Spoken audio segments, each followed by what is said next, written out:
Hello friends, स्वागत है आपका आपके अपने YouTube channel online education focus पर। दोस्तों, आज की वीडियो में हम देखेंगे 5 मार्च 2025 संबंधित जितने भी करंट अफेयर क्वेश्चन बन सकते हैं सबको हम इस वीडियो में कवर कर लेंगे। दोस्तों, आपको बताना चाहूँगा, जब भी पढ़ाई की बात आती है तो कई लोग कहते हैं कि यह मुश्किल है, बहुत मेहनत लगती है। लेकिन याद रखिए, सफलता उन्हीं के कदम चूमती है जो हर दिन अपने सपनों के लिए संघर्ष करते हैं। इसलिए हर दिन सुबह से एक वादा कीजिए कि आप अपने लक्ष्य के और करीब जाएंगे और कोई भी बहाना आपकी मेहनत को रोक नहीं पाएगा। और हाँ, अगर आप चाहते हैं कि आपको हर दिन करंट अफेयर और जनरल नॉलेज की सबसे महत्वपूर्ण जानकारी सही समय पर मिले, तो चैनल को सब्सक्राइब कर लें और बेल आइकन को दबा दें। देखिए, पहला क्वेश्चन है, हाल ही में 95 वर्ष की आयु में निधन होने वाले जिन हैकमैन किस क्षेत्र से संबंधित थे? ए खेल, बी साहित्य, सी हॉलीवुड फिल्म उद्योग, डी विज्ञान। राइट आंसर है ऑप्शन सी, हॉलीवुड फिल्म उद्योग। देखिए, ऑस्कर विजेता अभिनेता जिन हैकमैन, जो अपनी बहुमुखी अभिनय शैली के लिए प्रसिद्ध थे, 95 वर्ष की आयु में अपनी पत्नी के साथ अपने घर में मृत पाए गए। हैकमैन हॉलीवुड के सबसे सम्मानित और प्रतिष्ठित अभिनेताओं में से एक थे, जिन्होंने अनिच्छुक नायकों से लेकर जटिल खलनायकों तक की भूमिकाएं निभाईं।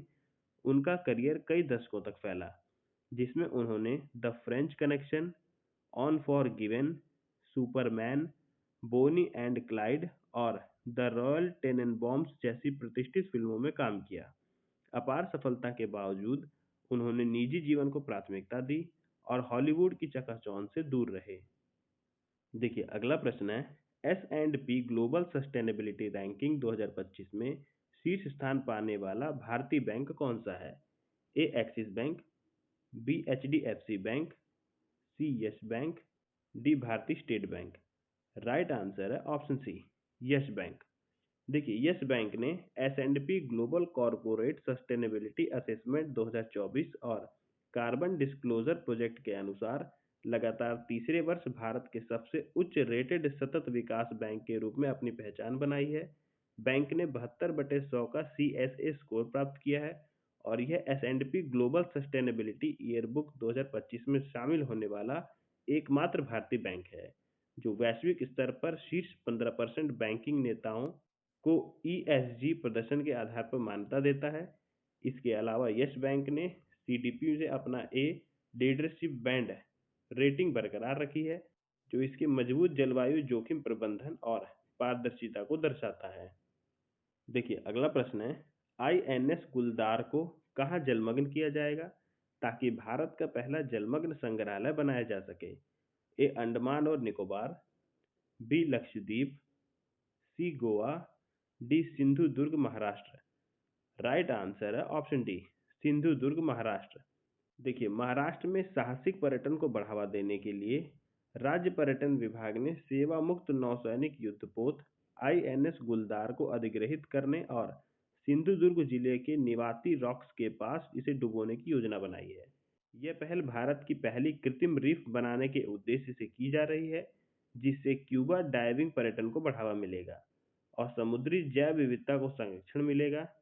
यह परियोजना अमेरिका के USS बीगल ग्रोव, फ्लोरिडा और थाईलैंड के द रॉयल नेवी शिप चोनबुरी की तर्ज पर तैयार की गई है, जहां सेवा मुक्त जहाजों को कृत्रिम रीफ के रूप में पुनः उपयोग किया गया है। देखिए, अगला प्रश्न है, हाल ही में 30 वर्षों के बाद किस देश में 85 केप गिद्धों का समूह देखा गया? ए केन्या, बी दक्षिण Africa, C Australia, D Brazil. Right answer है ऑप्शन बी, दक्षिण अफ्रीका। देखिए, दक्षिण अफ्रीका के ईस्टर्न केप में 85 केप गिद्धों का 3 दशकों के बाद देखा जाना संरक्षणवादियों के लिए एक महत्वपूर्ण उपलब्धि है। विशेष रूप से दक्षिणी अफ्रीका में पाए जाने वाले ये गिद्ध पारिस्थितिकी संतुलन बनाए रखने में अहम भूमिका निभाते हैं, क्योंकि वे मृत जीवों को खाकर बीमारियों के प्रसार को रोकते हैं। हालांकि संरक्षण प्रयासों से इनकी आबादी स्थिर हो रही है, लेकिन वैश्विक स्तर पर गिद्धों को कई खतरों का सामना करना पड़ रहा है। यह पुनरुत्थान दर्शाता है कि निरंतर संरक्षण पहल कितनी महत्वपूर्ण है। देखिए, अगला प्रश्न है, कैलाश सत्यार्थी की आत्मकथा दिया सलाई पर हाल ही में किस संस्थान में विशेष चर्चा आयोजित की गई? ए साहित्य अकादमी, B Indira Gandhi Rashtriya Kala Kendra, C Nehru Memorial Museum, D Jawaharlal Nehru Vishwavidyalaya. Right answer है ऑप्शन बी, इंदिरा गांधी राष्ट्रीय कला केंद्र। देखिए, इंदिरा गांधी राष्ट्रीय कला केंद्र संस्कृति मंत्रालय के तहत सत्यार्थी मूवमेंट फॉर ग्लोबल कैंपेशन के सहयोग से दिया सलाई पर एक साहित्यिक चर्चा का आयोजन किया। यह पुस्तक नोबेल शांति पुरस्कार विजेता कैलाश सत्यार्थी की आत्मकथा है, जो सामाजिक न्याय, बाल अधिकारों और वैश्विक करुणा पर केंद्रित है। देखिए, अगला प्रश्न है, ईपीएफओ ने वित्तीय वर्ष 2024 से 25 के लिए भविष्य निधि पर ब्याज दर कितनी रखी है? ए 7.5%, बी 8.0%, सी 8.25%, डी 8.5%। राइट आंसर है ऑप्शन सी, 8.25%।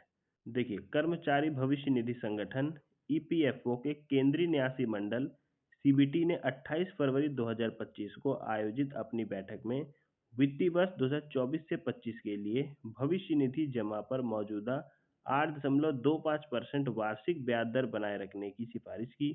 ट्रेड यूनियन प्रतिनिधियों की ब्याज दर बढ़ाने की मांग के बावजूद सरकार ने आर्थिक कारकों का हवाला देते हुए वर्तमान दर को बनाए रखने का निर्णय लिया है। देखिए, अगला प्रश्न है, सेबी द्वारा लॉन्च किए गए नए डेटाबेस पोर्टल का नाम क्या है, जिसका उद्देश्य बॉन्ड मार्केट में पारदर्शिता बढ़ाना है?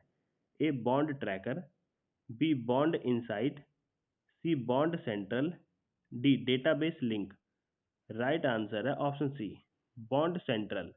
देखिए, भारतीय प्रतिभूति और विनिमय बोर्ड सेबी ने बॉन्ड सेंट्रल नामक एक एकीकृत डेटाबेस पोर्टल लॉन्च किया है, जिसका उद्देश्य कॉरपोरेट बॉन्ड से संबंधित जानकारी की पारदर्शिता बढ़ाना और निवेशकों के लिए डेटा तक आसान पहुंच सुनिश्चित करना है।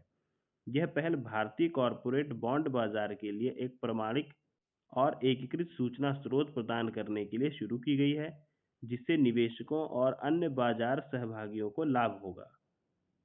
देखिए, अगला प्रश्न है, वित्तीय वर्ष 2024 से 25 की तीसरी तिमाही में भारत की जीडीपी वृद्धि दर कितनी रही? ए 5.4%, बी 6.2%, सी 6.5%, डी 9.9%। राइट आंसर है ऑप्शन बी, 6.2%। देखिए, भारत की आर्थिक वृद्धि ने वित्तीय वर्ष 2024 से 25 की तीसरी तिमाही Q3 में उल्लेखनीय सुधार दिखाया है। वास्तविक जीडीपी रियल जीडीपी 6.2% की दर से बढ़ी, जो पिछले तिमाही की 5.4% वृद्धि से अधिक है। संशोधित अनुमानों के अनुसार पूरा वित्तीय वर्ष 2024 से 25 के लिए भारत की वास्तविक जीडीपी वृद्धि 6.5% रहने की संभावना है, जबकि सांकेतिक जीडीपी नॉमिनल जीडीपी 9.9% की वृद्धि दर दर्ज कर सकती है। देखिए, अगला प्रश्न है, शून्य भेदभाव दिवस 2025 की थीम क्या है? A no discrimination, B we stand together, C equality for all, D freedom and justice. Right answer है option B, we stand together. देखिए, शून्य भेदभाव दिवस हर साल 1 मार्च को मनाया जाता है, जिसका उद्देश्य प्रत्येक व्यक्ति को गरिमा और समानता के साथ जीने का अधिकार देता है। भेदभाव से मुक्त वातावरण सुनिश्चित करना यूएनएड्स द्वारा 2014 में शुरू किया गया। यह दिवस समारोह, करुणा और शांति को बढ़ावा देता है तथा विशेष रूप से हाशिए पर मौजूद समुदायों के खिलाफ भेदभाव को समाप्त करने पर जोर देता है। 2025 की थीम वी स्टैंड टुगेदर, हम एक साथ खड़े हैं। देखिए, अगला प्रश्न है, हाल ही में निधन होने वाले बोरिस पैक्सी किस खेल से संबंधित थे?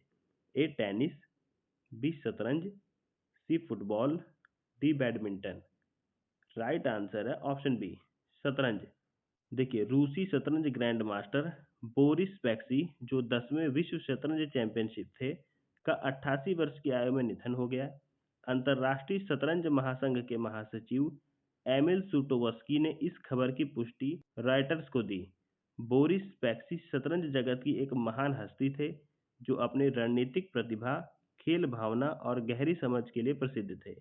एक प्रतियोगी और शतरंज के राजदूत के रूप में उनके योगदान ने इस खेल पर एक अमिट छाप छोड़ी है।